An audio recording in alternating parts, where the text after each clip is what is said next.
तो आज हम नया टॉपिक स्टार्ट कर रहे हैं, magnetism on the axis of circular ring. ठीक है, सर्कुलर रिंग के लिए पूरा नेट मैग्नेटिज्म कितना वैल्यू होना चाहिए वो देखना था हम लोग को। तो लास्ट क्लास में ऑलरेडी हम लोग प्रूफ देख चुके हैं, एक स्ट्रेट वायर के लिए देख चुके हैं प्रूफ कितना होना चाहिए, और सर्कुलर रिंग के लिए हमारा नेट रिजल्ट यहाँ पे दिखा चुके कितना होना चाहिए। तो हम लोग इस पर कुछ इंपॉर्टेंट क्वेश्चन प्रैक्टिस कर लेंगे। लाइक अगर मान लो क्वेश्चंस को कितने टाइप्स क्वेश्चन एग्जाम में आपके नीट में या आईआईटी में आते हैं, तो टाइप्स ऑफ क्वेश्चन यहाँ प्रैक्टिस कर लेते हैं। आप जितना टाइप्स में बताऊंगा बस उस पर जाके 5-6 क्वेश्चन और एक्स्ट्रा प्रैक्टिस आप कर लेना, तो इस टॉपिक के लिए आप 100% प्रिपेयर हो जाओगे। लाइक लास्ट क्लास में मैंने आपको इन्फिनाइट वायर या सिंपल सा स्ट्रेट वायर के लिए मैंने बताया था कि मैग्नेटिज्म वैल्यू कितना होना चाहिए। तो लास्ट क्लास तक मैंने बताया समझाया था आपको कि ये वैल्यू कितना होता है, B = μ0I4πd into sine theta 1 plus sine theta 2। अगर जिस बच्चे को याद नहीं है तो इसको याद कर लो। ठीक है, प्रूफ मैंने ऑलरेडी इसको बताया पहले से आपको, इसको आपको दिमाग में हमेशा कंठस्थ होना चाहिए। आपके दिमाग में किसी भी टाइम पूछ ले, दिमाग में हमेशा आपका स्ट्रेट आंसर आना चाहिए कि B = μ0I/4πd into sine theta 1 plus sine theta 2। हमेशा आपका आंसर होना चाहिए, जबान पे रट्टा होना चाहिए आंसर आपका। In the same way circular ring के लिए इसका आंसर कितना, μ0I/r²। r मतलब रिंग का रेडियस, 2 × r² + x² पावर 3/2। ये आंसर सेम, दोनों answer same to same electrostatic में हम लोग इलेक्ट्रिक फील्ड के निकाल चुके हैं। स्ट्रेट वायर के ऊपर चार्ज को डिस्ट्रीब्यूट करना, रिंग को के ऊपर चार्ज को डिस्ट्रीब्यूट करना, वहाँ पर नेट इलेक्ट्रिक फील्ड कितना आता था, तो कुछ इसी टाइप का आता था। बट यहाँ पे थोड़ा सा डिफरेंस है, वहाँ पे x ऊपर मल्टीप्लाई था, यहाँ मल्टीप्लाई नहीं है। बट कि यहाँ पे जो पोर्शन थोड़ा आपका बस μ0 के टर्म में, वहाँ पे k लैम्डा के टर्म में था हमारा आंसर। एग्जैक्टली इसी टाइप तो नहीं बोल सकते, बट हाँ 90% तक सेम आंसर उसका मैच करता था। बस यहाँ पे है कि आपका एक ही डायरेक्शन मिलेगा, बट हमारे इलेक्ट्रिक फील्ड में 2 डायरेक्शन मिलते थे, पैरेलल एंड परपेंडिकुलर। यहाँ पे भी क्या आपका सेम इसी टाइप का, लगभग इसी टाइप का रिजल्ट आता था हम लोग का। तो आपको क्या करना है बेसिकली, ये दोनों रिजल्ट को बस याद रखना है। ठीक है, और इसका प्रूफ मैंने लास्ट क्लास में आपको दिया हुआ है, इसके ऊपर मैंने लास्ट क्लास में आपको क्वेश्चन प्रैक्टिस मैंने करवाया हुआ है। आज हम लोग इसके ऊपर क्वेश्चन प्रैक्टिस कर लेते हैं और देखते हैं कितने टाइप क्वेश्चन इसके अंदर आते हैं। इसके बारे में रिवाइज करवा देते, आपको दोबारा एक ही बात बोलेंगे कि जब भी एंगल मेजरमेंट करोगे, कहाँ से करोगे, हमेशा परपेंडिकुलर डिस्टेंस से टॉप एंड और बॉटम एंड की तरफ एंगल को रोटेट करोगे। लाइक एग्जाम्पल फिर से दे रहे हैं आपको हम, लाइक ऐसे है, और ये दे रखा आपका, मान लो सपोज करो ये 30 डिग्री, ये भी दे रखा आपका 30 डिग्री। ठीक है, ऐसे आपका ये 30 डिग्री और ये भी आपका है मान लो 30 डिग्री ऐसे। तो मैंने बोला कि इस वायर का हमेशा पहले क्या करना, आपको एक परपेंडिकुलर डिस्टेंस निकालना। जैसे वायर को आगे इमेजिनेशन आगे बढ़ाएंगे और देखेंगे ये हमारा परपेंडिकुलर डिस्टेंस। तो एक बार टॉप एंड के लिए, एक बार बॉटम एंड के लिए, दोनों के लिए एंगल चेक करेंगे तो मुझे पता चला एक -30 डिग्री और एक 60 डिग्री है। तो यहाँ पुट कर दो -30 और एक 60 डिग्री पुट कर दो, आपका आंसर डायरेक्टली आ जाएगा। तो इस तरह से हमारा कुछ क्वेश्चन था जो मैंने लास्ट क्लास में आपको अच्छे बेहतरीन तरीके से मैंने प्रैक्टिस करवाया क्वेश्चन के ऊपर। आज हम लोग कुछ क्वेश्चन देखते हैं किसके ऊपर, सर्कुलर रिंग के ऊपर। नाउ अब थोड़ा इसको फील करना पड़ेगा आपको, सर्कुलर रिंग का मतलब क्या हुआ, कैसा है। लाइक जो रिंग आप पहनते हो हाथों में, उसी रिंग की बात कर रहे हैं, मतलब बीच में हॉलो होना चाहिए, होल होना चाहिए। ठीक है, कोई कवर अप आपका डिस्क की तरह बात नहीं कर रहे, रिंग की बात करें यहाँ पे हम लोग। अब देखो ध्यान दो, एक रिंग आपका है, ठीक है, इस रिंग के लिए अगर मान लो यहाँ पे करंट मूव कर रहा है, ठीक है, ऐसे करंट मूव कर रहा है, this is the current moving circular track on the ring.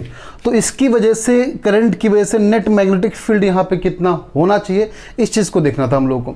तो क्वेश्चन कितने, आज का बेसिक रिजल्ट आता है कितना, μ0I/r²। r क्या, रिंग का radius, r is the radius of ring, और x का मतलब कितने डिस्टेंस पे निकाल रहे हो। लाइक अगर सपोज करो दिस द रिंग, अब देख सकते हो कि आपका रिंग हो गया है ना, ये पोर्शन आपका रिंग है। तो मान लो सेंटर पे निकाल रहे तो x कितना हो जाएगा, 0। अगर यहाँ निकाल रहे तो क्या हो, x वैल्यू x रहेगा। अगर ये पोर्शन इसका r दे रखा है, ये पोर्शन दिस द r, ये आपका r हो गया। और किसी पर्टिकुलर डिस्टेंस यहाँ निकाल रहे हो, यहाँ निकाल रहे हो, ये आपका x हो गया, और ये वैल्यू उसका रिंग का रेडियस r हो जाएगा। क्लियर बात, क्या बोलना चाह रहे हैं, ओके। अगर मान लो मैंने बोला x 0 है, तो x 0 का मतलब, अब इसको देखो टॉप व्यू से देखना चाहते हो तो आपका रिंग कुछ ऐसा दिखेगा, ये रहेगा रिंग का वैल्यू आपका। टॉप व्यू से देखोगे तो x 0 मतलब क्या, सेंटर पे निकालना। तो x को 0 पुट करो, चेक करो b का वैल्यू कितना आता है। ऑब्वियसली b का वैल्यू कितना आएगा चेक कर लेते हैं। x 0 पुट किए तो होगा 2r² का पावर 3/2, तो r² कैंसिल हो जाएगा, 2r³ r² से r³ कैंसिल, एक r नीचे बचेगा, दैट बिकम्स b = μ0I/2r। अब ये बात आपको पता हो गया कि सेंटर पे, रिंग के सेंटर पे अगर मैग्नेटिक फील्ड निकाला जाए तो μ0I/2r होता है। इसको आप दिमाग में फिक्स कर लो हमेशा के लिए कि पूरे सर्कुलर रिंग के लिए हमेशा मैग्नेटिक फील्ड μ0I/2r होता है। अगर इसको आधा कर दे तो क्या हो जाएगा। अब इससे इसका मतलब क्या हुआ देख लो पहले। अब ये चीज़ आधा करेंगे तो कितना होगा, इसका लॉजिक थोड़ा समझ लेते हैं, लॉजिक समझ में आ जाएगा, फिर हम लोग को करना आसान रहेगा हमारे लिए। ये चीज़ जब निकालते हैं तो क्या करते हैं, यहाँ पे हम एक पहले छोटा सा एलिमेंट ऐड करते हैं। इस छोटे से एलिमेंट की वजह से यहाँ निकालते हैं। फिर ऐसे करते करते पूरे एलिमेंट को क्या करेंगे, बाद में इंटीग्रेट कर लेंगे, छोटे छोटे एलिमेंट को ऐड कर लेंगे। तो यहाँ पे देख सकते हैं कि जब निकालेंगे तो एक पोर्शन ऊपर जाएगा, एक वर्टिकल कंपोनेंट, एक हॉरिजॉन्टल कंपोनेंट। इसका भी अगर टॉप ऊपर की बात करेंगे तो हॉरिजॉन्टल के लिए वर्टिकल निकालेंगे, तो vertical component got cancel out, जो निकलेगा हॉरिजॉन्टल कंपोनेंट निकलेगा। अब पूरा आपका ऐड ही हो जाएगा। तो जब पूरा ऐड हो जाएगा तो कहने का मतलब ये हुआ कि इसका छोटा छोटा पार्ट को ऐड किया गया, एक पार्ट, दो पार्ट, तीन पार्ट, ऐसे इनफाइनाइट पार्ट को उसको ऐड किया गया है। तो जब पूरे के लिए mu naught upon I upon 2 आ रहा है तो आधे के लिए क्या होगा, उसका आधा हो जाएगा। ठीक है, बात समझे। अगर मैंने मान लो बोला निकालने के लिए ऐसे, इसके अंदर करंट मूव कर रहा है आई, ये आपका आर हो गया, तो बताओ इसके लिए मैग्नेटिक फील्ड सेंटर पे कितना होगा। तो पूरे के लिए म्यू नॉट अपॉन 2 आई, तो आधे के लिए कितना हो जाएगा, म्यू नॉट आई अपॉन में 4 आर। आप बात समझे, पूरा के लिए 2, तो आधा के लिए आधा कर दिया मैंने, पहले 2 आर तो पहले से ही था, तो इसको भी आधा किया, कितना 1/2 से मल्टीप्लाई किया, कितना 4 आर हो गया हमारा आंसर। तो इस चीज़ को ध्यान रखना है, ठीक है, इस बात को ध्यान रखना आप। अब चलो एक काम करते हैं, यहाँ पे एक जनरल फॉर्म निकाल लेते हैं। जनरल फॉर्म कहने का मतलब ये हुआ कि किसी पर्टिकुलर एंगल पे, ठीक है, जैसे हमें पता चल गया पाई था, ये पूरा 360 डिग्री था, मतलब पूरे 2 पाई के लिए, पूरे 2 पाई एंगल के लिए बाई 2 आर आ रहा है, पाई एंगल के लिए 4 आर आ रहा है। तो हमें काम करते हैं किसी पर्टिकुलर थीटा एंगल के चेक करते हैं, थीटा एंगल कितना आना चाहिए। और ये दोनों रिजल्ट सब बच्चों को हमेशा ध्यान होना चाहिए। अगर आपको correctly answer with in fraction of second answer चाहिए तो आपको रिजल्ट हमेशा ध्यान में होना चाहिए। अगर रिजल्ट ध्यान में नहीं रहेगा तो शायद आप आंसर निकाल नहीं पाओगे। ठीक है, एक पूरे सर्कुलर रिंग के लिए कितना बताया मैंने, पूरे सर्कुलर रिंग के लिए आपका होगा mu naught I upon 2 R, और हाफ रिंग के लिए कितना होगा, mu naught I upon 4 R. ठीक है, क्लियर है। यहाँ पे देखो, अगर मान लो ये आपका हो गया आर रेडियस का रिंग जो किसी पर्टिकुलर एंगल थीटा पे है, ऐसे ये मान लो थीटा पे है, ठीक है, ध्यान सुना। यहाँ पे थोड़ा सा रिजल्ट आपको लिख देते हैं पहले हम एक बार। ये आपका पाई एंगल है ना, ये कितना एंगल था, ये आर रेडियस, और ये पाई एंगल के लिए था। जब एंगल पाई था तो क्या था हमारा, म्यू नॉट आई, क्लियर है, अपॉन में 4 आर। तो एक काम कर सकते हैं क्या, 4 आर कैसे आएगा, अगर मान लो mu naught I upon 4 r में पाई से डिवाइड, पाई से मल्टीप्लाई कर ले तो हमारा क्या सेम आंसर आएगा। इसका मतलब जो भी एंगल होगा थीटा, थीटा से मल्टीप्लाई और नीचे 4 पाई के टर्म में आंसर कर देंगे तो शायद हमारा आंसर वही आएगा। तो क्या ऐसे लिख सकते हैं कि थीटा एंगल के लिए बी का वैल्यू कितना होगा, म्यू नॉट आई अपॉन में 4 पाई आर इंटू थीटा। अब चेक कर लो, अगर थीटा आपका है पाई तो पाई से पाई कैंसिल, आंसर हमारा mu naught pi I upon 4 R. अगर पूरा सर्कुलर रिंग है थीटा कितना हो गया, 2 पाई, तो पाई से पाई कैंसिल, 2 से 2 कैंसिल, कितना mu naught I upon 2 R, जो ऑलरेडी देख चुके हैं। तो आपको ध्यान रखना, जब थीटा एंगल निकालोगे, लाइक पिज्जा का कोई पोर्शन कट करके निकाले, जब पिज्जा का पोर्शन कट करके निकालोगे तो उसका पिज्जा का पोर्शन पूरा मिलकर सेंटर पे मैग्नेटिक फील्ड कितना अप्लाई करेगा, mu naught I upon 4 pi R into theta. अब इसको दिमाग में ऐसे फिक्स कर लो, कभी लाइफ में भूल नहीं पाओ। अगर नहीं भूल पाओगे तो आपके लिए आंसर निकालना बहुत ही आसान हो जाएगा। क्लियर लॉजिक यहाँ पे। अच्छा, अब थोड़ा नेक्स्ट क्वेश्चन में आगे बढ़ते, नेक्स्ट टाइप क्वेश्चन आगे बढ़ते और देखते कैसा क्वेश्चन आएगा। देखो, टाइप्स ऑफ क्वेश्चन हम लोग को प्रैक्टिस करना है, सिर्फ इस बात का ध्यान देना। तो आपको 2-3 क्वेश्चन तो प्रैक्टिस करवा दिए, ठीक है, कि एंगल थीटा पे, फुल सर्कुलर रिंग पे, हाफ सर्कुलर रिंग पे। नेक्स्ट क्वेश्चन देखो ऐसा, मान लो ये मैंने दिया आपका, 1-2 लॉजिक तो आपको पहले से ही पता होगा। ये लॉजिक क्या हमारा, कि अगर मैग्नेटिक फील्ड के लाइन में आप निकालते हो, अगर आप मैग्नेटिक फील्ड के लाइन में ही निकालते हो तो उसमें मैग्नेटिक फील्ड कितना होगा, 0। कहने का मतलब ये हुआ, ये आपका वायर हो गया जिसमें आई करंट मूव कर रहा है, इसी के लाइन में अगर निकालना हो मैग्नेटिक फील्ड तो इसका आंसर कितना होगा, हमेशा 0। यहाँ पे कितना होगा, हर एक पॉइंट पे 0 होगा, तो सेम लाइन पे हमेशा 0 होगा। मान लो यहाँ पे निकालने बोला जा रहा है और करंट ऐसे मूव कर रहा है, मान लो।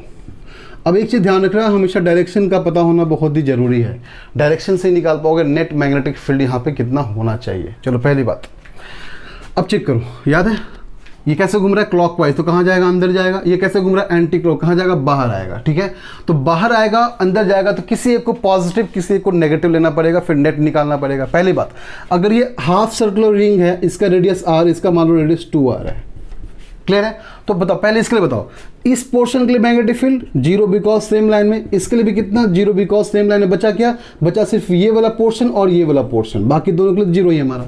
चलो इसके लिए देखते हैं, तो r रेडियस है तो इसके लिए क्या होगा, मान लो इसका नाम a कर लेते, इसका नाम b कर लेते, फॉर b इसको c कर लेते, सॉरी c कर लो। तो फॉर a कितना हो जाएगा मैग्नेटिक फील्ड, यहाँ पे क्या बोलो, म्यू नॉट आई अपॉन में 2r, सॉरी 4r, हाफ है ना, पूरा सर्कल दिखाई नहीं, यहाँ पे 4r।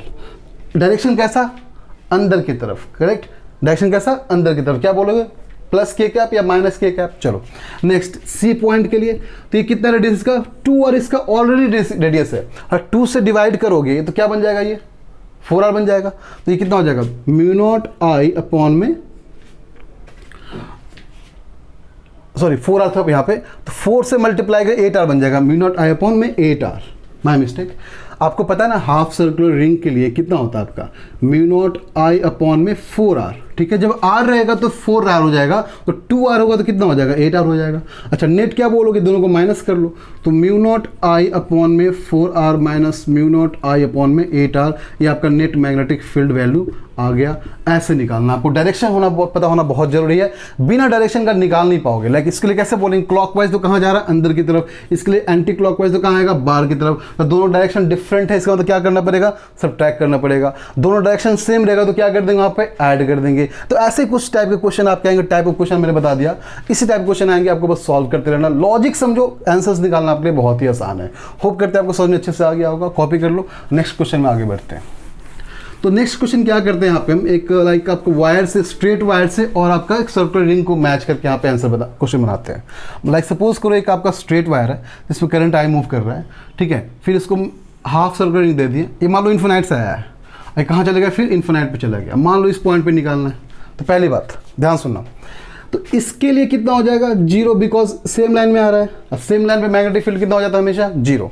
अच्छा ये पोर्शन आपको पता है क्या, ये सेमी इन्फिनाइट वायर है कि नहीं, और सेमी इन्फिनाइट वायर के लिए अगर एंगल पुट करो क्या बोलो, mu naught I upon 4πd, है ना, ये r डिस्टेंस पे है, तो 4πd कितना, 4r sine 0 degree plus sine 90 degree. मैंने बोला था आपको लास्ट क्लास में बताया मैंने कि जब इन्फिनाइट पे चला जाए तो एक एंगल हो गया सेम इन्फिनाइट में, एक एंगल 90, दूसरा एंगल 0, तो साइन 90 कितना होता है, 1 डायरेक्टली से कितना आ गया, mu naught I upon 4πr, sine 0 0 plus sine 90 1 plus 0 1, तो 1 into mu naught I upon 4πr, हमारा इतना ही वैल्यू रहेगा। अब बचा कितना, अब बचा आपका ये डायरेक्टली, तो इसका आंसर पता है कितना होता है, इसका तो म्यू नॉट आई अपॉन में 4r।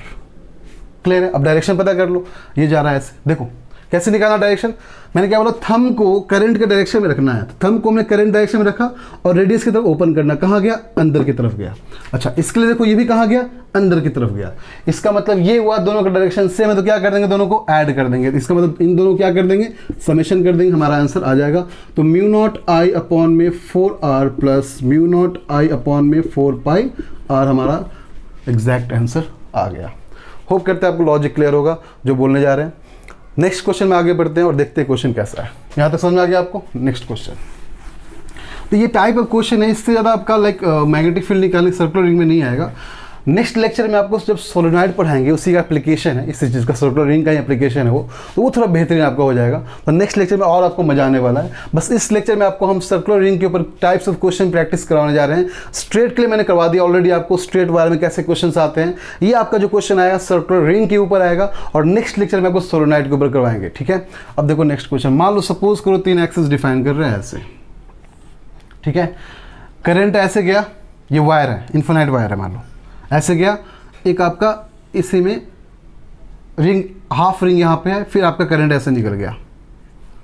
क्लियर है, ये रहा रेडियस, मान लो आर है, कितना रेडियस है, आर है। पहली बात, ये semi infinite wire, semi infinite wire, direction पता कर लो सबका पहले। देखो ये करंट किधर, ऊपर की तरफ, तो डायरेक्शन की तरफ ओपन करना, कहाँ गया, अंदर की तरफ। अंदर मतलब कितना, माइनस जे कैप। चलो इसको लेंगे माइनस जे कैप डायरेक्शन, इसका भी कितना हो जाएगा, देखो तो करंट किधर, नीचे की तरफ, ओपन किए थंब को, फिंगर को ओपन किया, कहाँ गया, नीचे की तरफ। इसका भी डायरेक्शन कैसा, माइनस जे कैप, दोनों डायरेक्शन माइनस जे कैप। नाउ इसकी बात करेंगे तो ये कैसा है, क्लॉकवाइज। क्लॉकवाइज कहाँ जाएगा, अंदर की तरफ, मतलब माइनस के कैप।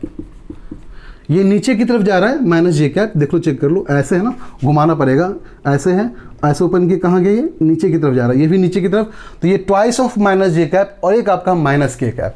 तो सबका आंसर तो पता ही है। अब ये इसको डबल कर सकते हैं बिकॉज दोनों सेम डायरेक्शन में, तो बोल सकते twice of mu naught I upon में कितना, 4πr इंटू माइनस जे कैप। अच्छा इसके लिए कितना होगा, इसके लिए हो जाएगा plus of mu naught I upon में 4r इंटू माइनस के कैप। तो ये हमारा नेट आंसर आ गया किसके लिए, ये हमारा आएगा मैग्नेटिक फील्ड निकालने के लिए। इस पॉइंट पे मैग्नेटिक फील्ड निकालना था। ये वायर को कुछ ऐसे रखा गया था, ठीक है, ये वायर ऐसे गया, इन्फिनाइट से आया, इस तरह से गया, फिर आपका हाफ सर्कल की बनाया, फिर इन्फिनाइट पे चला गया।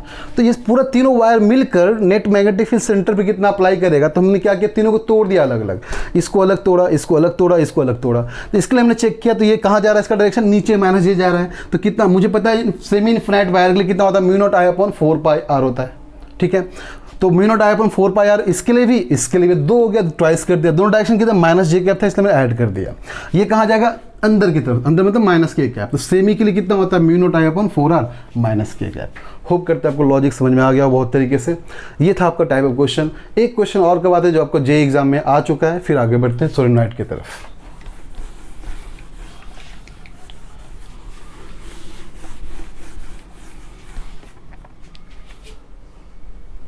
देखो ये क्वेश्चन था आपका, जो क्वेश्चन एक्चुअली में आपका बहुत ही बढ़िया क्वेश्चन है। देख लो आप, एक टर्न्स है, इन्फिनाइट टर्न्स ऐसे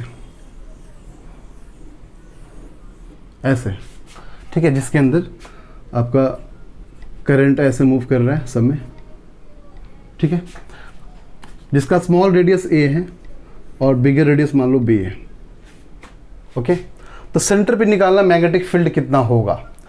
तो मैग्नेटिक फील्ड जब भी निकालते वायर की वजह से निकालते हैं। तो एक वायर मिलकर कितना मैग्नेटिक फील्ड प्रोड्यूस किया उस सेंटर पे वो निकालना है। बट यहाँ मुझे पता है, अच्छा यहाँ मान लो n नंबर ऑफ टर्न्स है, 12 टर्न्स कितना, n टर्न्स यहाँ पे, ठीक है, क्लियर ना। तो हमें काम करते हैं, यहाँ पे टोटल टर्न्स निकालते हैं। तो हमें किसी पर्टिकुलर पॉइंट पे जाकर सिलेक्ट करते हैं, मान लो x पे जाकर dx लेंथ को सिलेक्ट करते हैं, मान लो, ठीक है। x पे जाकर हमने क्या किया, dx लेंथ को हमने यहाँ पे सिलेक्ट किया, या dr मान लो, रेडियस dr। तो dx रेडियस के लिए, dx लेंथ जो वायर हमने सिलेक्ट किया है, सबके लिए रेडियस कितना होगा। तो सबके लिए रेडियस तो हमारा x ही होगा, जो हमने यहाँ पे सिलेक्ट किया हुआ x वाला पोर्शन। तो मान लो पूरा था आपका, पूरा डिफरेंस कितने का है, पूरा टर्न्स कितना के बोलोगे, तो बोलो पूरा टर्न्स b माइनस ए टर्न्स। यहाँ पे कितने लेंथ में टर्न्स आया, तो क्या बोलोगे, b minus A, because turns तो यहीं से स्टार्ट करेंगे ना, ये पोर्शन से स्टार्ट करेंगे। तो ये रेडियस a हुआ, ये रेडियस b हुआ, तो टर्न्स कहाँ से कहाँ तक है, ये पूरा b, a यहाँ माइनस की है। बात समझे क्या बोलना चाह रहे हैं, दोबारा देख लो। लाइक ये टर्न्स पहला यहाँ से स्टार्ट हुआ है, एंड कहाँ पे, यहाँ पे किया है। इसका मतलब टर्न्स यहाँ से लेकर यहाँ तक एंड हो रहा है। अब मुझे पता है ये a है, ये पूरा b है, तो पूरे b में से ये पोर्शन माइनस कर दो, क्या बचेगा, b माइनस ए। तो बोल सकते हैं टर्न्स यहाँ पे कितना, b माइनस ए लेंथ पे टर्न्स है। कितना टर्न्स है, n टर्न्स है। तो 1 टर्न्स कितना होगा, n अपॉन b माइनस ए, ये 1 यूनिट लेंथ के लिए। तो dx यूनिट लेंथ के लिए कितना हो जाएगा, इनटू dx। क्या लॉजिक क्लियर है, आपको ये बात समझ में आ गई। अगर आपको ये बात समझ में आ गई तो बहुत सिंपल आ गया आपको निकालना, कि ये पोर्शन पता चल गया आपको कि इस पोर्शन में हमें जो निकालना था टर्न्स पूरा कितना वायर होना चाहिए। जब तक वायर का टर्न्स नहीं निकालोगे आप मैग्नेटिक फील्ड प्रोड्यूस कितना आप निकाल नहीं पाओगे। हमें क्या करना, सिंपल सा इंटीग्रेट करना है। कहाँ से इंटीग्रेट करना, ए से लेकर बी तक। ये तो टर्न्स बता रहा है आपका, करेक्ट। ये आप क्या बता रहा है आपका, ये टर्न्स बता रहा है। एक मिनट, तो ये जो टर्न्स बताया, किस पोर्शन में टर्न्स बताया आपका, जिसको आपने सिलेक्ट किया है। तो इसको हम बोल सकते हैं कि आपको ये छोटा सा टर्न्स जो इसके लिए होगा, n upon B minus A into D X. But मुझे पता है कि ये मिलकर एक सर्कुलर रिंग बना रहा है, करेक्ट। और सर्कुलर रिंग के लिए कितना होता है मैग्नेटिक फील्ड सेंटर पे, म्यू नॉट आई अपॉन में 2r। अगर देखा जाए ये इसको काट के अलग करोगे, तो काट के अलग करो, मान ऐसे कर लिए, जो डी एक्स रेडियस का और डी एक्स लेंथ का इसका वैल्यू है। तो इसके लिए कितना लिखोगे, लिखो म्यू नॉट आई अपॉन में कितना 2x लिखोगे, ठीक है। तो mu naught I upon 2x, तो आई कितने टर्न्स में मूव कर रहा है ये निकालना जरूरी है। तो ये टर्न्स मैंने पहले पता कर दिया, बचा क्या, ओनली ये लिखना। तो म्यू नॉट आई अपॉन में 2x, इसको ए से भी इंटीग्रेट कर लेंगे, ये हमारा net value of magnetic field आ जाएगा। तो ये था आपका क्वेश्चन बेसिकली, जो कि IIT में आपको ऑलरेडी आ चुका है। तो आपको मैंने लगभग जितने टाइप्स क्वेश्चन इसके अंदर आते हैं सर्कुलर रिंग के ऊपर मैंने वो करवा दिया। नेक्स्ट लेक्चर में आपको हम करवाएंगे सोलेनॉइड के ऊपर, जो मोस्ट इंपॉर्टेंट टॉपिक है। उससे हर साल जेईई में क्वेश्चन पूछा है। हर साल मान लो एक साल गैप करके पूछा, लेकिन पूछा ही है। अब बहुत इंपॉर्टेंट टॉपिक है वो, तो उस टॉपिक को आपका नेक्स्ट लेक्चर में कंटिन्यू करेंगे। होप करते हैं आपको आज का लेक्चर समझ में आ गया होगा। ये कैसे मैग्नेटिक फील्ड, सर्कुलर रिंग और आपका स्ट्रेट वायर पे क्वेश्चन प्रैक्टिस करना मैंने समझा दिया। तो नेक्स्ट लेक्चर मिलते हैं, फिर सोलेनॉइड को कंटिन्यू करते हैं। होप करते हैं आपको लेक्चर पसंद आया। तो अगर पसंद आया तो काइंडली लाइक करें, सब्सक्राइब करें, कमेंट करें। मिलते हैं फिर नेक्स्ट लेक्चर में। Thank you so much.